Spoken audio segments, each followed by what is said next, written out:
¿Cómo están? Bienvenidos, bienvenidas a la presente emisión de Impacto Económico a través de la pantalla de Telesur. Estos son nuestros titulares. Soy Aaron Romero. En nuestro mundo hoy le contamos que el terremoto de magnitud 7,4 en Colombia causó afectaciones en la infraestructura, las redes de servicios públicos, así como en la conectividad vial del occidente y en el eje cafetero del país.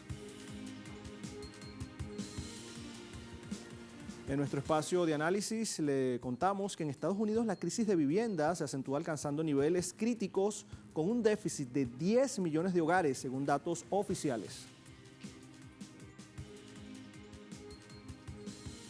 Y en nuestro recorrido digital, la inflación de Alemania repunta al 28% en julio tras dispararse el precio de los combustibles.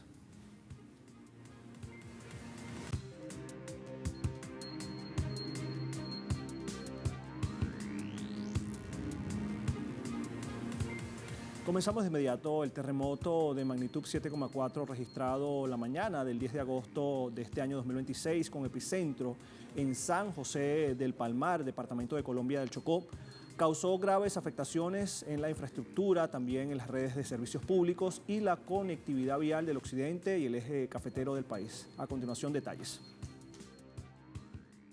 La principal emergencia se centra en los posibles daños sobre la economía rural. Al tratarse de un territorio montañoso propenso a deslizamientos, el deterioro de los caminos secundarios amenaza con aislar las fincas, paralizar la logística del sector cafetero y frenar la salida de productos agrícolas perecederos hacia los centros de acopio y mercados nacionales. A la emergencia vial y agrícola se sumó el impacto en las zonas urbanas, con edificaciones dañadas en ciudades como Pereira y Manizales, y la suspensión preventiva de vuelos en los aeropuertos de la región. Asimismo, el sismo provocó la caída inicial del 18% de la demanda de energía del país y cortes masivos debido a fallas en las líneas de transmisión y distribución regional. No obstante, la respuesta de las autoridades y de las empresas prestadoras del servicio eléctrico ha permitido restablecer cerca del 99% del suministro a nivel nacional, concentrando las labores de reparación en sectores puntuales de Caldas, Risaralda y Chocó. La prioridad del país continúa enfocada en la atención de las personas afectadas, la revisión de estructuras en riesgo y la urgente habilitación de los corredores logísticos para evitar mayores pérdidas en la producción y comercialización del campo.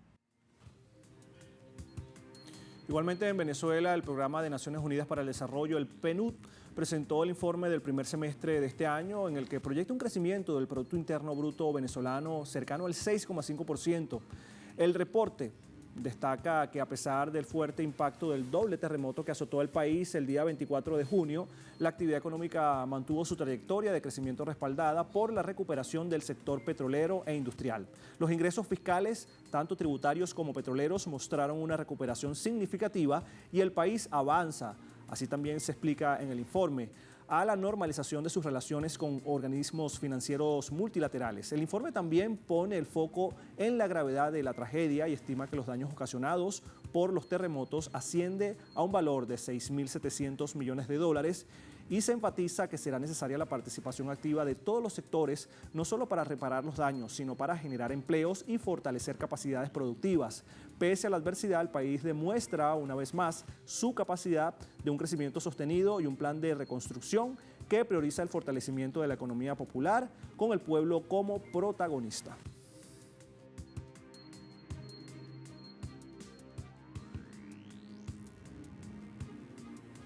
Seguimos en Venezuela porque el gobierno nacional entregó 102 viviendas rehabilitadas destinadas a familias afectadas por los sismos ocurridos el día 24 de junio, beneficiando directamente a 403 personas en la capital del país, en Caracas. A través del Plan Venezuela Renace estamos entregando 102 viviendas que va a favorecer a 403 personas que vuelven a su casa. Es la mayor felicidad poder volver a su hogar. Hay quienes no tienen esta dicha. Yo quiero nuevamente manifestar la solidaridad de Venezuela con el pueblo de Colombia, que ustedes saben que sufrió ayer un terremoto y ha estado muy expandido en distintas zonas del occidente y del centro del país.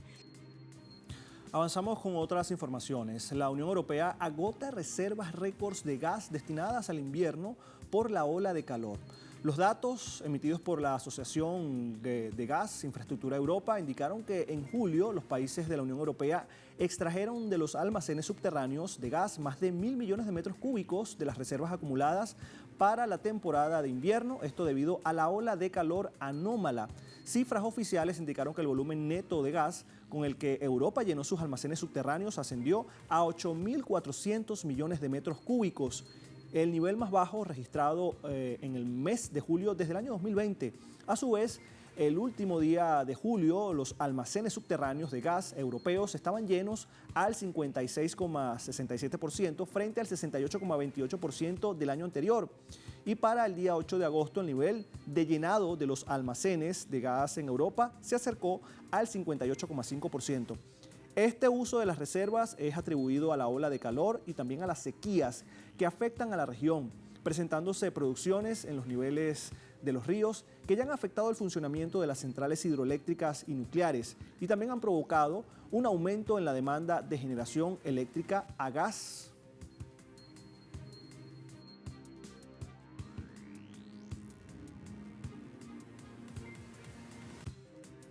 Y ahora que hablamos de los efectos del cambio climático, precisamente el fenómeno Super Niño amenaza la producción de arroz y seguridad alimentaria en Tailandia.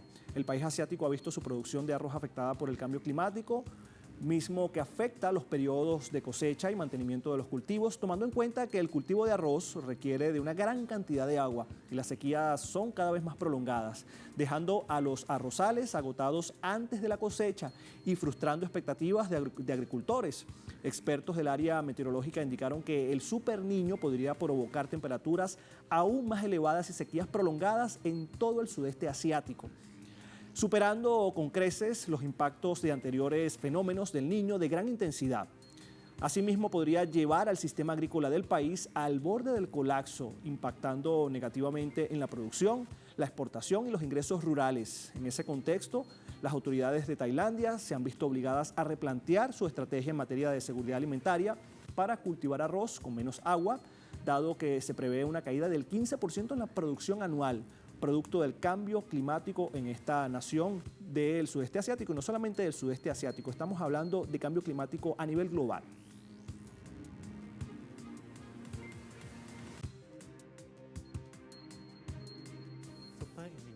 Se espera que Super El Niño sea sin precedentes en gravedad. Estimamos que solo en el sector agrícola y la producción sufrirán pérdidas aproximadamente de $1.880 millones estadounidenses. Estimamos que aproximadamente 5,4 millones de toneladas de arroz sin moler se perderán del sistema. Si el Super El Niño es tan severo como predecimos, sin duda tendrá un impacto en la seguridad alimentaria. El arroz, que ahorra agua, es un proyecto en que llevamos trabajando casi 10 años. Ha llevado mucho tiempo porque empezamos buscando el gen en colaboración con la Universidad de Sheffield y con socios en China. El arroz, que ahorra agua, utiliza entre un 20 y 30% menos de agua que el arroz normal.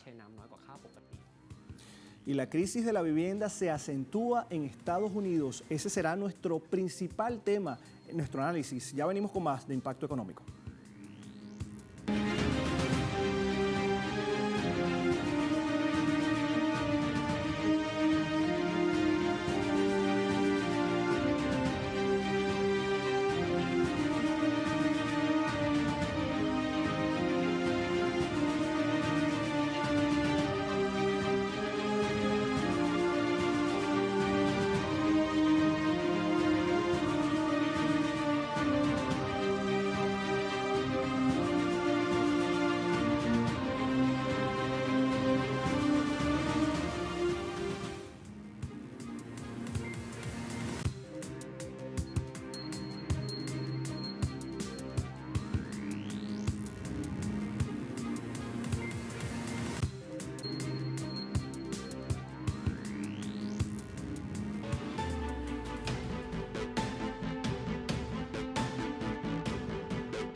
Cuando el derecho a la vivienda se convierte en un negocio inmobiliario, parece que muchas personas quedan por fuera de este sistema. Y precisamente en Estados Unidos la crisis de vivienda se acentúa, alcanzando niveles críticos con un déficit de 10 millones de hogares, según datos oficiales.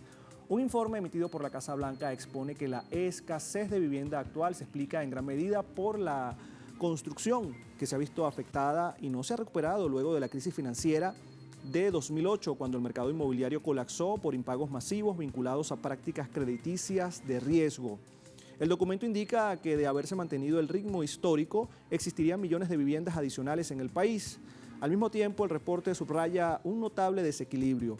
Desde el año 2000, el precio de las viviendas ha subido un 82% en esta nación norteamericana, mientras que los ingresos solo han crecido 12%.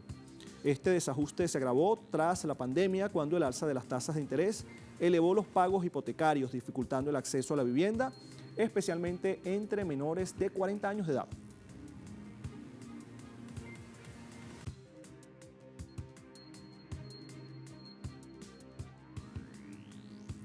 Igualmente en Estados Unidos, la alta inflación y los elevados costos de la vida en general han llevado a miles de familias a perder sus casas por no poder pagar la hipoteca bancaria. Y es que a pesar de que muchas cabezas de hogar tienen hasta 3 trabajos, las deudas superan sus ingresos y sus viviendas terminan embargadas por los bancos. Nuestro corresponsal en Nueva York, Henry Camelo, nos amplía la información.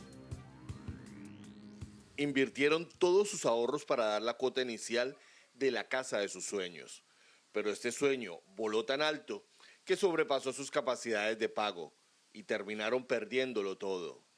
Esta es la dura realidad que actualmente viven millones de familias en Estados Unidos, según el más reciente estudio de Atom Data, el cual reveló que las ejecuciones hipotecarias aumentaron un 71% a nivel nacional entre 2020 y 2025. Entre los estados más afectados se encuentra en primer lugar Florida, seguido por New Jersey, Delaware, Illinois, California y Texas. Para el analista económico Luis Montes, esta crisis en el sector de vivienda de Estados Unidos está alcanzando sus puntos más álgidos debido a las contraproducentes medidas económicas implementadas por la administración Trump.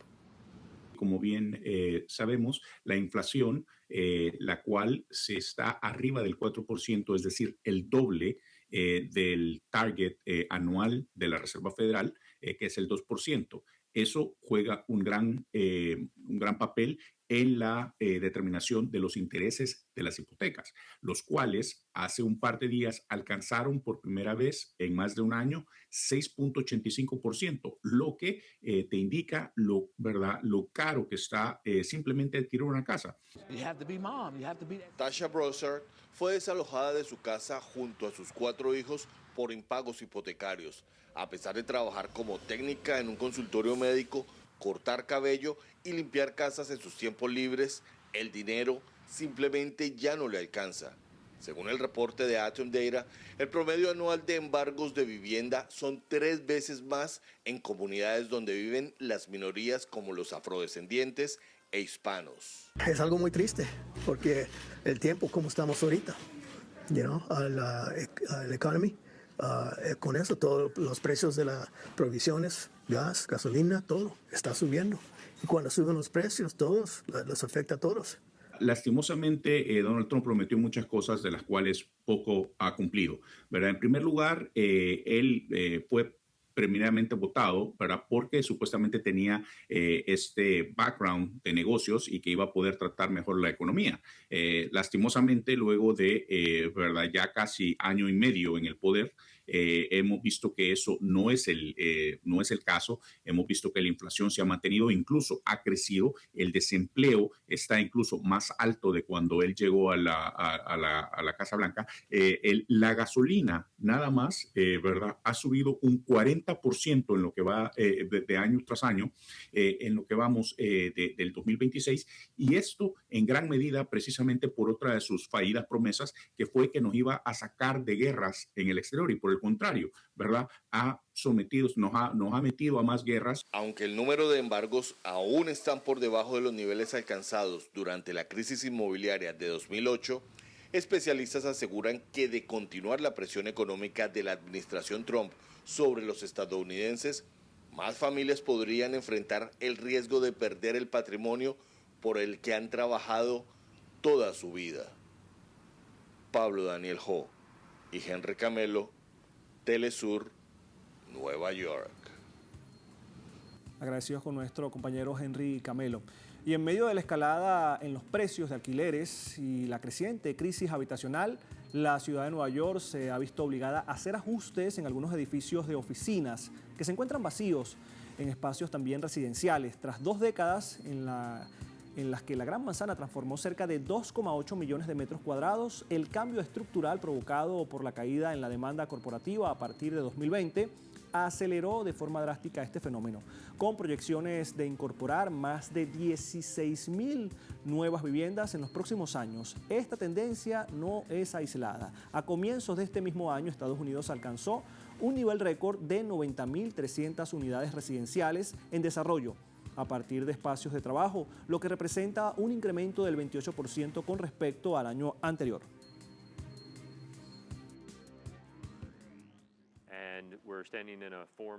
Estamos en un antiguo edificio de oficinas de 530.000 pies cuadrados brutos, donde cuando compramos el edificio había alrededor de una docena de inquilinos de oficinas y lo estamos convirtiendo en unos 650 apartamentos. Es más barato y más rápido empezar con un edificio existente y luego convertirlo en residencial. De esta manera, podemos poner unidades, apartamentos en el mercado mucho más rápido. Y como empezamos con el hormigón y el acero estructural ya en su lugar, eso ahorra mucho, no solo tiempo, sino también dinero en el proceso de construcción. La escasez de viviendas no solo es para quienes quieren adquirir una propiedad, también afecta a quienes intenten alquilar. Aquí los detalles. La crisis de la vivienda en Estados Unidos ha alcanzado niveles críticos debido a una doble problemática. Los salarios de los trabajadores no han seguido el ritmo del aumento vertiginoso de los alquileres, mientras que la falta de unidades asequibles presiona cada vez más al mercado. Esta situación afecta de manera desproporcionada a los adultos mayores, a las personas con discapacidades y a las comunidades de color. Con los años, esta brecha se ha ampliado significativamente, dejando a millones de ciudadanos desprotegidos y sin un acceso real a hogares estables y asequibles. La magnitud del desabastecimiento es alarmante para los sectores más vulnerables. Actualmente los inquilinos de ingresos extremadamente bajos se enfrentan a una escasez de 7,1 millones de viviendas de alquiler, asequibles y disponibles. Esto significa que solo existen 35 unidades disponibles por cada 100 familias en esta condición económica. Como consecuencia directa de este desequilibrio, el 87% de estos inquilinos sufre una carga de costos excesiva, destinando porciones insostenibles de sus ingresos mensuales exclusivamente al pago de la renta. A pesar de la urgencia de esta situación, la respuesta del sistema público resulta insuficiente por falta de recursos. En la actualidad, 3 de cada 4 hogares que son legalmente elegibles para recibir asistencia federal de vivienda se quedan sin ella debido a la falta de financiamiento de los programas gubernamentales. Sin una intervención pública adecuada que fortalezca el desarrollo de viviendas asequibles y los subsidios de alquiler, millones de hogares de bajos ingresos seguirán viviendo al límite, quedando a expensas de cualquier emergencia financiera para caer en la falta de vivienda. Y la inflación también repunta en la denominada locomotora europea. Estamos hablando de Alemania. Ya venimos con más de Impacto Económico.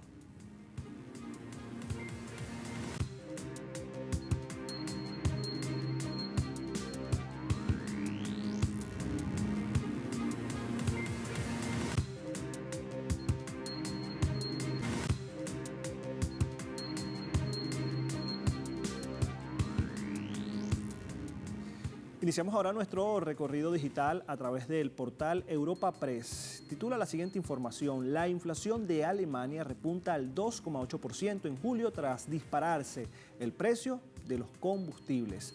La Oficina Federal de Estadísticas, la de Statis, indicó que el índice de precios de consumo aumentó 0,8% en julio y aceleró su tasa interanual al 2,8%. Han destacado que la evolución de los precios durante el séptimo mes refleja el mayor encarecimiento del petróleo y el gas, con una subida interanual del 8,3% de la factura energética, tras el incremento del 3,4% en junio y del 6,6% en mayo. Han resaltado que en precios los del combustible subieron un 23% interanual, seguido de los alimentos con un 0,4%, los servicios con 2,9% y los bienes con 2,5% de subida. A su vez, se registró una disminución del 5,3% interanual en los precios de la electricidad, junto con el gas natural con 2,9% y la calefacción urbana con un 1,2% interanual. Pasamos a revisar el portal de la agencia Prensa Latina. Informa lo siguiente: crece el desempleo en provincias argentinas. Un análisis del diario especializado Ámbito Financiero afirmó que los rubros que dejaron en la calle a más de 500 trabajadores en los últimos días fueron el sector tecnológico y las industrias de alimentos y textiles. Destacan que el foco más problemático tiene lugar en Tierra del Fuego, Antártida e islas del Atlántico Sur, donde el grupo Mirgor de la familia Caputo despidió a cerca de 300 obreros. Han resaltado que la informalidad laboral trepó al 44,2% a escala nacional y se registró un crecimiento de la subocupación que afecta hoy a más personas que buscan sumar horas de trabajo, viéndose más afectados por esta situación los jóvenes que padecen los mayores incrementos de desempleo y los puestos formales de trabajo. También tenemos información a través del portal Russia Today en español. Nos muestra la siguiente información: la amenaza que se cierne sobre una ruta clave del comercio mundial, y no es el estrecho de Hormuz, la ruta de comercio a referirse es el Canal de Panamá, misma que ha obtenido mayor importancia tras la inestabilidad en Asia Occidental por el conflicto que ha impuesto Estados Unidos e Israel en contra de Irán. Esto ha generado un cuello de botella para aquellas embarcaciones que pretenden buscar rutas alternas y evitar los estragos del conflicto, así lo destaca este medio. Ante esta situación, la autoridad del canal panameño ofrece un sistema de subastas para quienes no quieren retrasos en sus envíos, destacándose que el pago del SEASPAN Benefactor de este lunes, de esta semana, fue más del doble del promedio de los 7 días previos. Esto dado el aumento de los precios por los cambios en la oferta y demanda del comercio mundial, superando algunos el $1.000.000.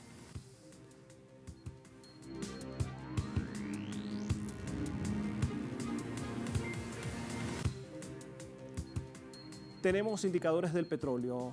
Comenzamos con el WTI, marca $83,43, una subida de 0,23 centavos de dólar. El barril de Brent, ahora de referencia en Europa, $89,06 centavos, una subida de 0,16 centavos de dólar. Y también tenemos el crudo de la OPEP, marca 86,60 centavos de dólar.